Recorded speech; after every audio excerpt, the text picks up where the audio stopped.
Welcome to the show. This is Up the Pole podcast. I'm your host, Amy Bond, and I'm so excited to be joined by the one and only Kristy Sellars. You may know her from Australia's Got Talent, insert country names Got Talent. Kristy, you've been all over the world with your incredibly unique and innovative pole dancing routines, dancing with backgrounds and to story.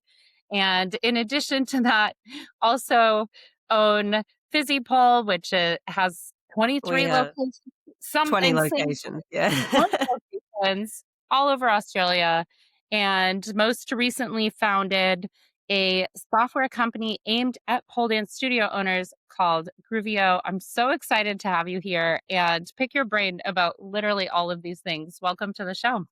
Thank you. Hello, I'm excited to chat and be here. So when we were at PoleCon, you and your team with Groovio had organized this little meet and greet for studio owners. And it was so fun to meet all of these other studio owners and kind of hear their pain points and what's hard about running a studio. And specifically in this macroeconomic environment, what's hard about running a studio right now. But Mhm. when I think about people who are really like a North Star for how to do things right, like I really do think of you.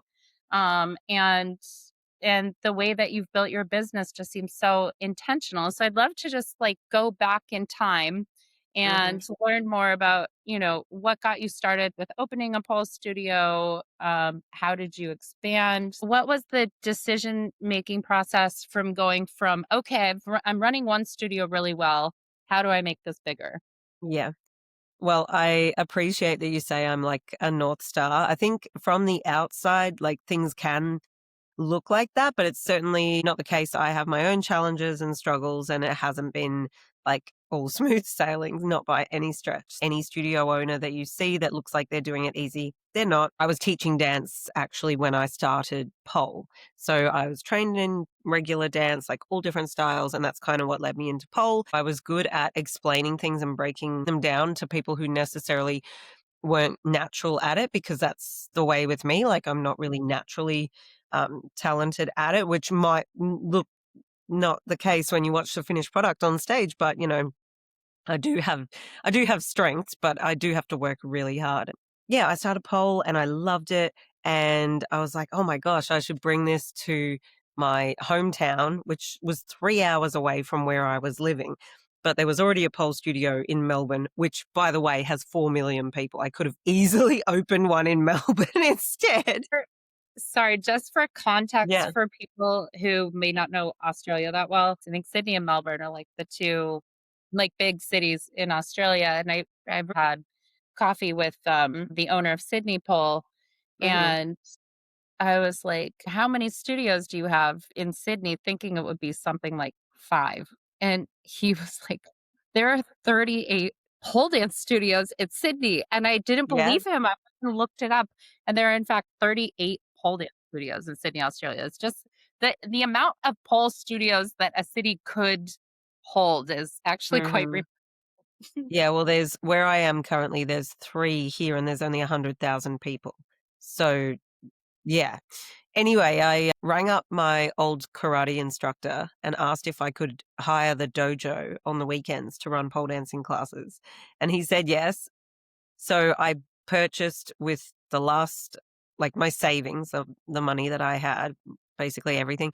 I spent it on 8 X stages, so the And then you portable set poles. them up and took them Set them down. up, pack them down every week, 8 of them. And I was running like 6 classes on a Saturday, 6 classes on a Sunday, which these days you would never fill that. It was just that there was nowhere else to do it. It was at a really unique time. And if people wanted to do it, they had to do one of the 6 classes. And then I eventually was like, I think I could afford to have a permanent space so I don't have to keep setting these things up and packing them down every week. It was such a big process. I can't, thinking about it now, I'm like, that was so ambitious, but surprise, Yeah. surprise, this is me.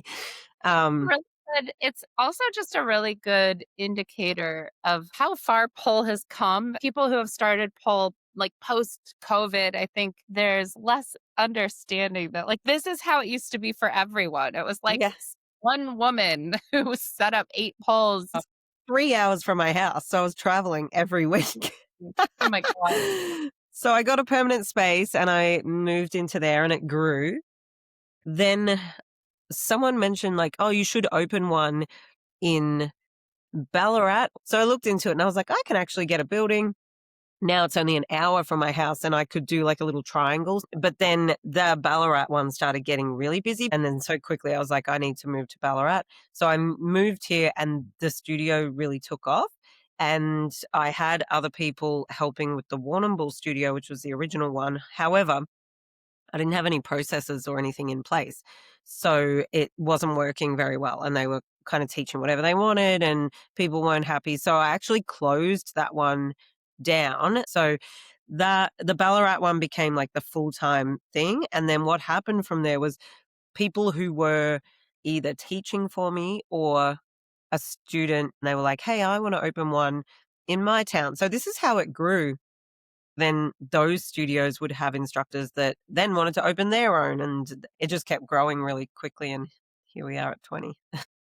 It's a big conversation to go from, "I'd love to open a pole studio," to, "Show me your financials, let's get a lease, let me start a franchise business so then I can, like, make you a part of it." It sounds like so much work. It was. So basically, when the first people came to me and they were like, "We want to open in our town," I didn't know what to do. I was like, "Okay, I'm going to have to get a lawyer." And he was like, "Okay, well, to get franchise documents drawn up, this is what it costs. You need like legal entities and set it up this way." But the thing is, with franchising, you have to document all of your procedures so that people can like do that. This is something I did quite poorly in the first few years. And so a few years later, I had a company go through and help me put all of that together, which made it easier for the staff of the franchisees to start to understand how we do things and what PhysiPole is all about. If someone were asking me today, I would not recommend franchising. The reason that I would deter them is not for my own interests. It's actually because not just the legal regulations and things like that, but you're basically going into relationships with people like a marriage, and life circumstances can change over time. And there's certainly been instances where it's been really challenging with those relationships. Most are like really great and it's amazing and it becomes this really beautiful community. So I'll be like very honest and upfront. And this is going to be the case with any industry, I suppose, not just pole, but I think because we care so much about our students Mhm, and the staff and the experience that people have, and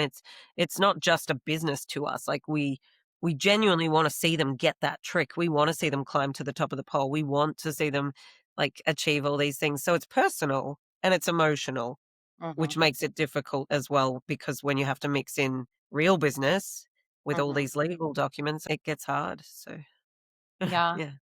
When you do the franchising, is it like you're getting my brand in exchange for a percentage of gross or net revenue? Or are you also co-investing, or what does that look like? Yeah, so this can look different for all different types of industries and franchises. Typically, the way that it goes, person coming in will pay an initial fee.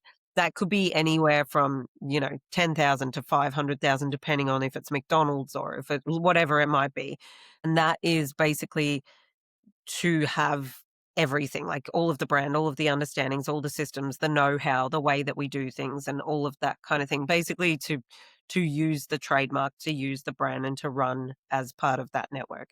Then you'll have the setup cost of the studio, which you would have anyway. So if you were thinking about opening a studio from scratch, the initial fee to a franchise is an extra cost you don't have to do.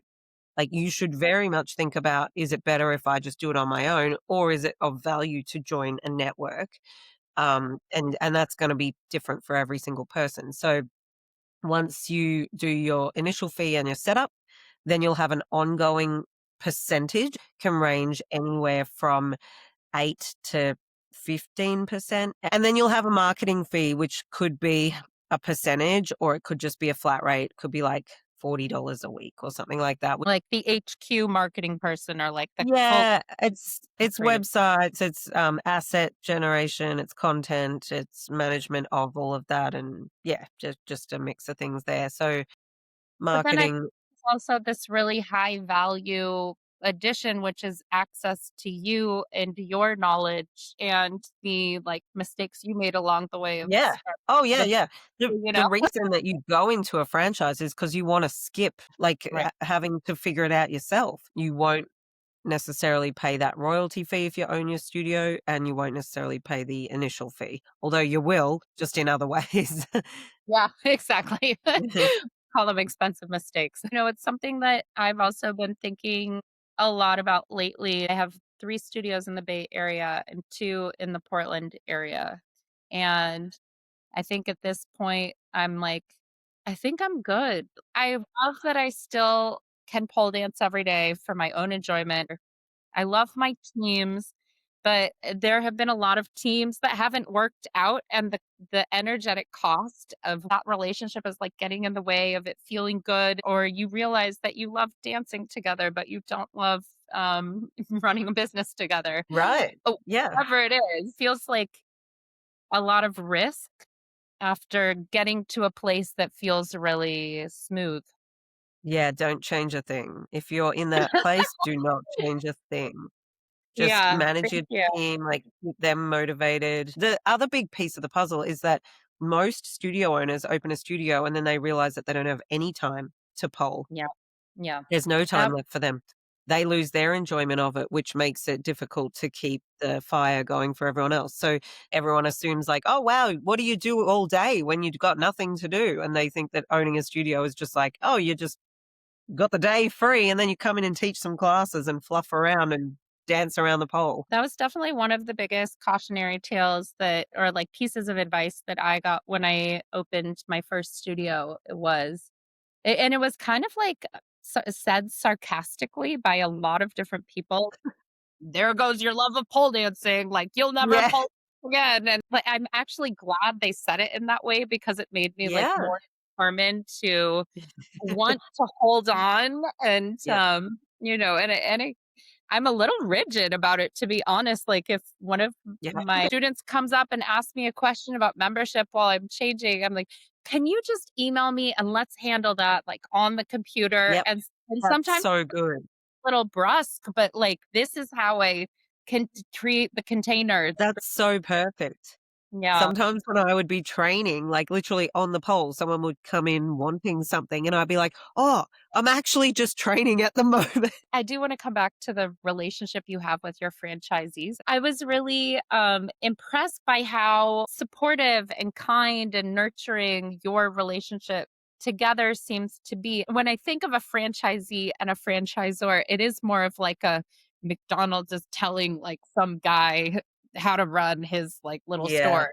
And like I just have never seen this kind of relationship exist in real life. There's a few contributing factors to that. It's number 1, because I respect these people and Mhm. I love them, like, genuinely. Which is a bad thing as well, I have to say. It's gotten me into trouble a little bit in the past when I've it sounds so cliche, but, like, you care too much, but I also realize that, this is a beautiful relationship that we're growing together, and I think the respect thing is that me understanding that 20 heads are better than 1. Every single person who's running a studio has a unique insight into their area, their demographic, the things that their students like. They know their studio better than I do. I know the brand better than anyone, but they know their people. And so we have studios in the city, like in Melbourne. The classes that they like and the clothes that they buy from the stock, the city studios buy very different clothing to what the regional ones will. And, the demographic of the people that are going is different. And so the other part is I haven't grown it to a network of thousands. I think at that point you would be like, just put the hammer down and you wouldn't really know the franchisees so personally. But this is more like, I would say you think of it like a circle rather than a pyramid. And you do occasionally have to jump up ahead and above that circle and make a final call and step in. But it's important for everyone to feel that they do have a voice because at the end of the day, if you make a decision that's gonna impact those businesses negatively. It impacts everybody negatively. I think that's right. It's very similar on my team. I have studio managers at each of the locations, and I truly consider them the experts on their customers. So you have all of these studios, you have a deep relationship with all of these franchisees. Then on top of that, 3 children, and you perform internationally, and you went to PoleCon, and you started a mind body competitor, essentially, a booking Yeah. system that is for by a pole dancer for pole dancers. What why in the world did you think you had time in your day for that? Or was it just that it was such a big problem and you just wanted to solve Yes. it for yourself? Yes, that's exactly what it was. I avoided it for a long time. I really wanted someone else to solve this problem, and they never did. There was a reason that no one's come in and spent we're up to about 1.7 million on software for pole dancers. Like, we are such a small industry.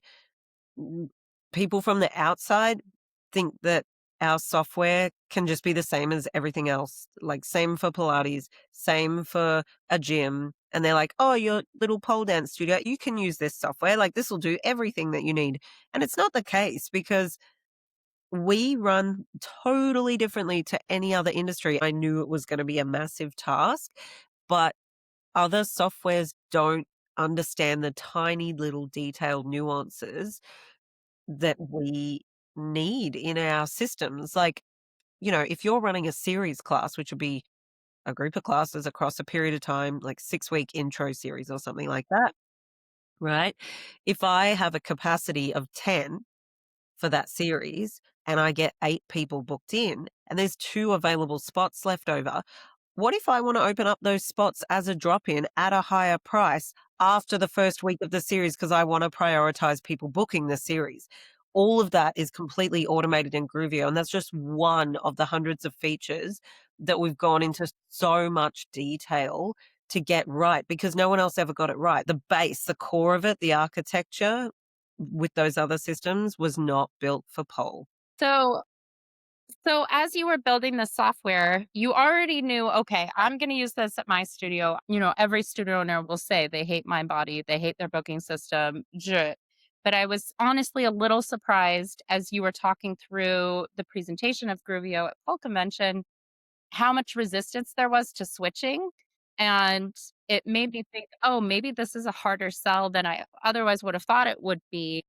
And I wonder why. Is it just maybe like a reluctance to like put everything into a new system? Or No, what it's do you? just the laziness and don't have people don't have time, like, they just don't wanna spend the time getting things set up. They don't realize how easy it is to do with Groovio, like, you can get an entire studio set up and live in just a couple of hours, which is not usually the case. Like, you look at other softwares and they'll say it'll take you a few weeks or whatever. The amount of time that it saved us, probably one of the features, so the auto cancel, the way that Groovio handles it is you can set like, I require 3 people to run this class and 6 hours before the class. So you can set the number of people and the time before the class, and the system will go, "Okay, 6 hours before the class, we need to check if there are 3 people booked in.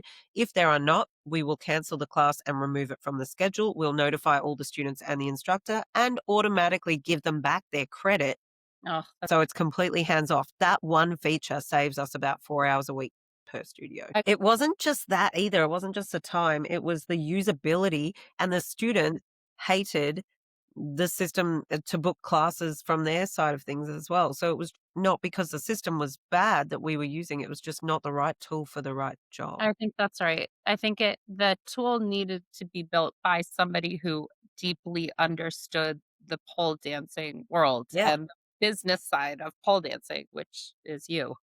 And having this unique perspective of having traveled to so many studios all around the yeah. world, seen how different processes either worked or didn't work. I created a Facebook group way back at the beginning. I said, if anyone's sick of their software and you want to be part of the development of Groovio, join this Facebook group. There's over 500 studio owners in that group. And whenever I build a feature, I just ask them how they want it to be.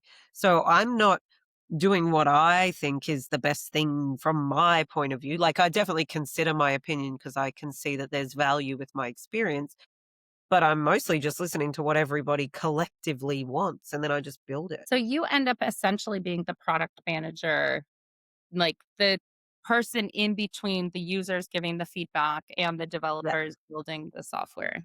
Yeah, so I meet with the developers every day. I manage the roadmap and kind of prioritize based on what I can see people are needing because we do live chat 24 hours a day.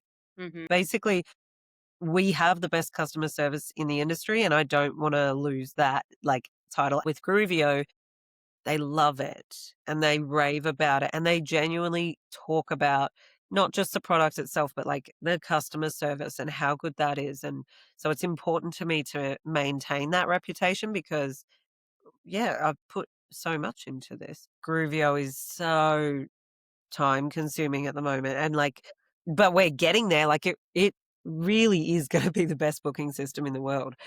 But I think the it's AI taking integration that you introduced was really cool. What is her name? She had a name. Gilly, Gilly. Gilly. Yeah.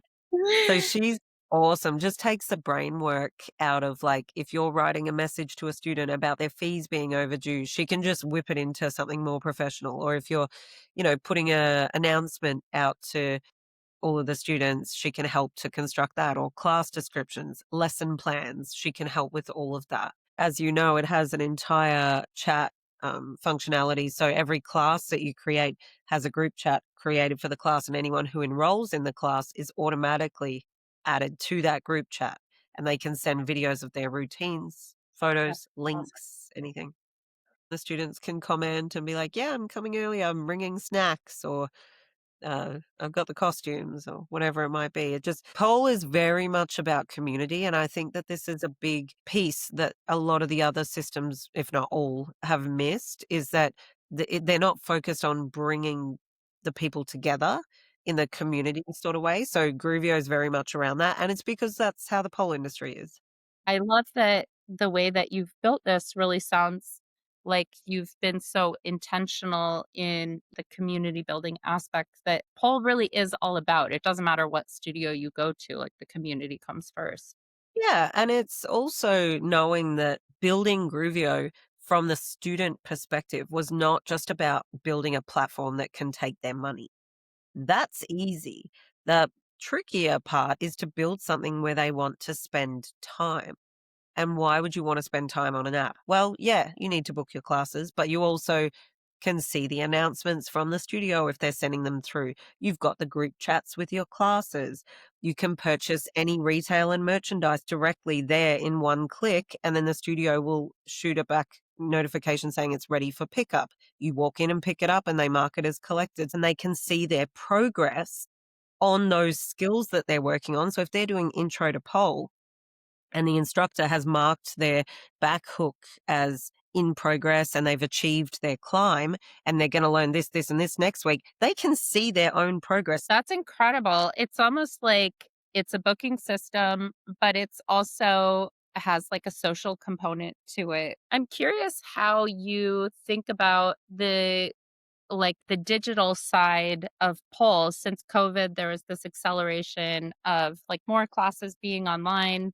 Then kind of everybody was online and really hungry for the in-person interaction. So the digital side has kind of contracted.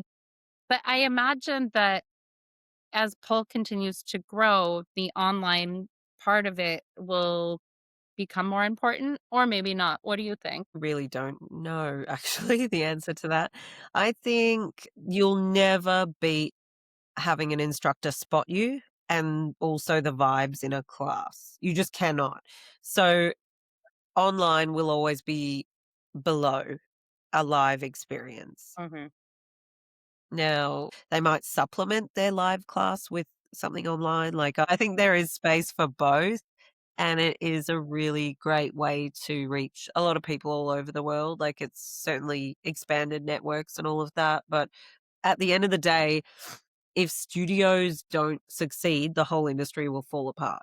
So, the studio owners are the most important piece of the entire equation. Everything. Why?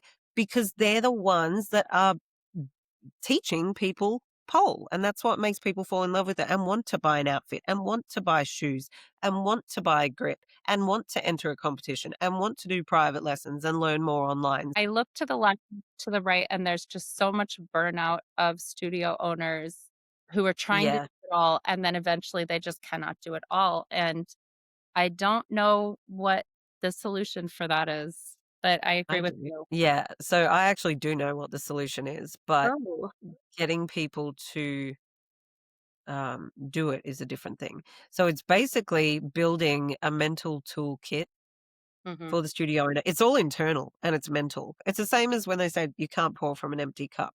When the studio owner is exhausted, they're not going to do anything, me time and self care and all of that. So uh, it takes time, but I would, not that I have a course or anything, but basically changing the mindset of the studio owner in the way that it needs to so that they can not feel guilty about putting themselves first, or if they need to raise their prices, the mental struggle around that, things like that.